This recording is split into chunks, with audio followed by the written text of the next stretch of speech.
Bitcoin pumped to 72K yesterday following President Trump claiming ceasefire, and everyone is seeing this as an all clear signal. This is surely positive news, and we are heading in the right direction. I remain optimistic. However, as a liquidity trader, I do not react based on emotion. And this is what everyone else is doing right now. The markets don't move based on headlines, they move based on liquidity. Trump claims a ceasefire for 2 weeks, but we are still in very uncertain times right now. So what we can see in the markets on the 4-hour time frame, we had a very aggressive move to the upside.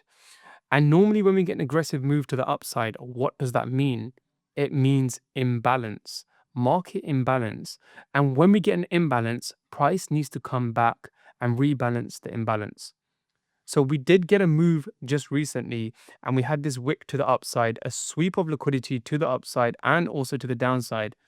But if we continue pumping to the upside, similarly to how we're doing down here, this is a good sign, first of all, because it's likely going to reach our first target to the upside first of around 80K. However, nothing has changed for me. Let me explain to you. So what we had yesterday was a sweep of liquidity down here. When we swept this liquidity, what happened?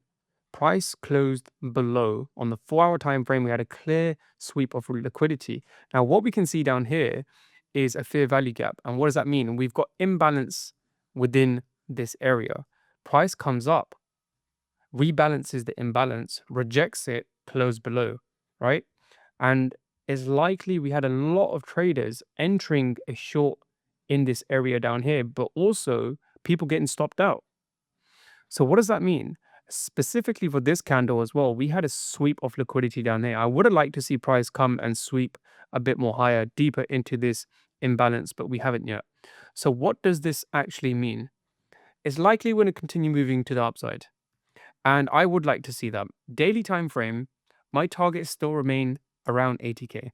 So if we continue similar to the momentum that we had yesterday, it's likely we're going to continue moving to the upside. And I want to see BTC come into the regions of 80K. Now, I was in a short position and my stop loss was at break even. So I entered around this area down here, 69,000, I think it was. My stop loss was at 72,500. As we move down, I banked around 20% and I moved my stop loss to break even. As we moved up, I got stopped out for break even. And to be honest, I would have liked to have got into an entry down here. Unfortunately, I didn't, and I missed this as well. So for those who are in an entry around these regions for short, well done. Remember, the entries that I share on my YouTube channel is based on swing trade entries. I don't show you guys my scalp trade entries. I normally show them to my students who are in my one-to-one mentorship.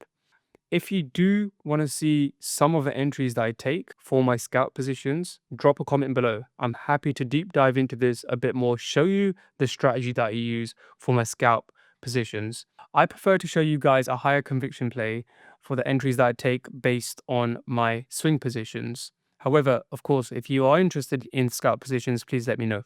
Now, what am I expecting? I would like to see price come down. Now, for those who scalp trade, this is a very clean entry if price does come back down. If we get a similar move to how we had down here, price comes in, rebalance the imbalance, and price moves up. If price can do the exact same thing, price comes down, we have a huge imbalance down here. We've got an order block down here as well. If we can get an entry even on the OTE level, that would be a very good entry. Around 69,500, you would have to have a stop loss below these lows down here. And then we'll be targeting, number one, first target will be the highs down here at 72,200. And then, of course, we can target the highs down here. And then, of course, 80,000 would be my final target. Now, having said that, like I said to you guys, nothing has changed because even when we get the move to the upside, I'm still expecting the move to the downside. I'm still expecting for this low to get liquidated. Now, whether that happens with a liquidation wick, aggressive move to the downside and move to the upside is yet to be seen, but I'm still expecting that move to the downside.